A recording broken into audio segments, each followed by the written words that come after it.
नंदुरबारच्या शहाद्यातून भाजपचे राजेंद्र गावित, शरद पवार गटाचे उदयसिंग पाडवी हे काँग्रेसच्या तिकिटावर लढण्यासाठी तयार आहेत। तसंच माजी आमदार पद्माकर वळवी यांच्या कन्या सीमा वळवी यांनी देखील निवडणूक लढण्याची इच्छा व्यक्त केली। पाहूया या संदर्भातलाच आमचा हा स्पेशल रिपोर्ट। 2019 ला विधानसभेवेळी भाजपमध्ये जोरदार इनकमिंग झालं होतं, मात्र यंदा भाजपमधून आउटगोइंग होताना दिसतं। नंदुरबारच्या शहादा विधानसभेतील भाजपचे ज्येष्ठ नेते राजेंद्र गावित काँग्रेसच्या वाटेवर आहेत, तर शरद पवार गटाचे नेते उदयसिंह पाडवी हे देखील काँग्रेसमधून लढण्यासाठी इच्छुक आहेत। शहादा मतदारसंघातून राजेंद्र गावितांनी काँग्रेसमधून निवडणूक लढवण्यासाठी मुलाखत देत उमेदवारीची मागणी केली आहे। शरद पवार गटाचे उदयसिंग पाडवींनी जिल्हाध्यक्ष पदाचा राजीनामा देत काँग्रेसकडे उमेदवारी मागितली आहे।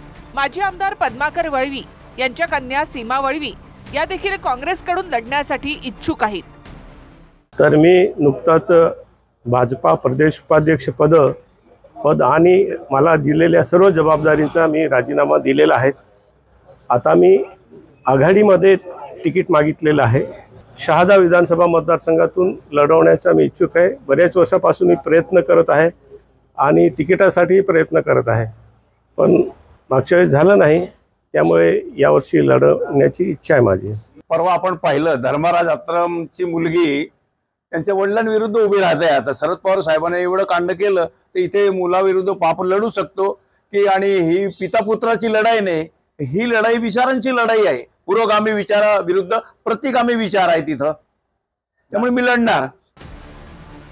दरम्यान शहाद्यामधून सर्वच नेते काँग्रेसकडून लढण्यासाठी का इच्छुक आहेत ते देखील जाणून घेऊया।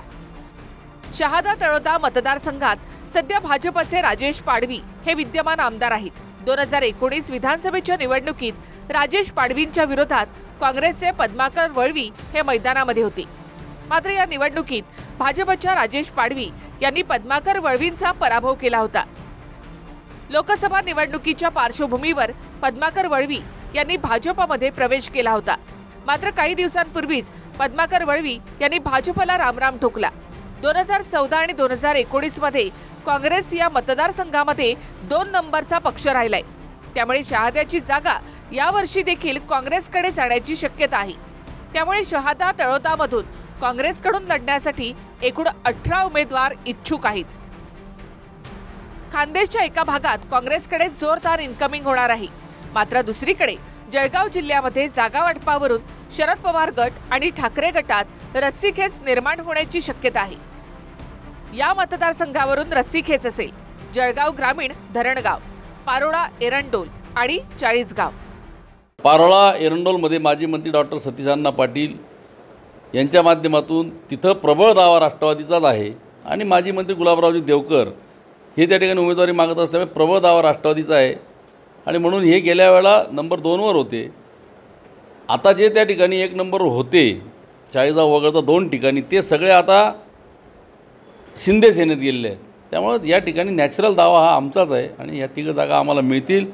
तर जे 4 आमदार आमचे निवडून आले ती जागा आणि चाळीसगाव सोडली तर इतर मतदारसंघातल्या लोकांना तिथे साहेबांनी बोलवलं नव्हतं। ह्याचा अर्थ एक की जे मतदारसंघ आमचे आहेत त्या मतदारसंघावर आम्ही दावा केलेला आहे आणि जे मतदारसंघ इतरांचे आहेत तिथे आम्ही मुद्दामून लुडबुड केलेली नाही। त्याच्यामुळे महाविकास आघाडी म्हणून आम्ही 11 विधानसभा लढवू। धरणगाव, एरंडोल, पारोळ आणि चाळीसगाव मतदारसंघामध्ये महायुतीचे आमदार आहेत, त्यामुळे या आमदारांच्या विरोधामध्ये कोण लढणार यासाठी ठाकरे गट आणि शरद पवार गटामध्ये रस्सीखेच सुरू आहे। 2019 मध्ये जळगाव ग्रामीण भागात म्हणजे धरणगाव मतदारसंघातून गुलाबराव पाटील यांच्या विरोधामध्ये भाजपमधून बंडखोरी करत चंद्रशेखर अत्तरदे हे निवडणुकीच्या मैदानात होते। गुलाबराव पाटलांना 1,57,000 मतं मिळाली तर चंद्रशेखर अत्तरदेंना 59,066 मतं मिळाली होती। या निवडणुकीत गुलाबराव पाटलांनी अत्तरदेंचा पराभव केला।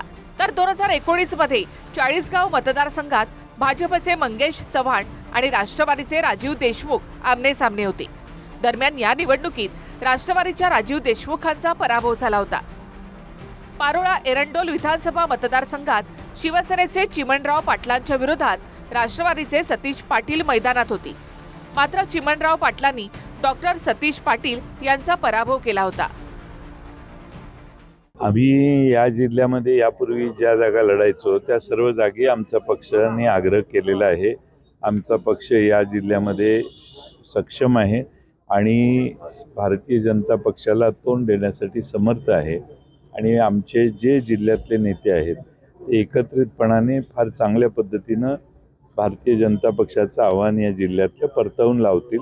मागच्या वेळी आम्हाला अपयश आलं, आज तशी परिस्थिती नाही. जिल्ह्यातली परिस्थिती बरीच बदललेली आहे. म्हणजेच 2019 मध्ये जळगावातील एरंडोल आणि चाळीसगाव मतदारसंघात 2 नंबरचा पक्ष राष्ट्रवादी आहे, तर धरणगावमध्ये देखील 3 नंबरची मतं राष्ट्रवादीनं मिळवली होती. त्यामुळे या मतदारसंघावर महाविकास आघाडीमधून शरद पवार गटाकडून दावा सांगण्यात येतोय. जळगावमधून किशोर पाटीलसह जितेंद्र बैसाने, नंदुरबार, TV9 मराठी.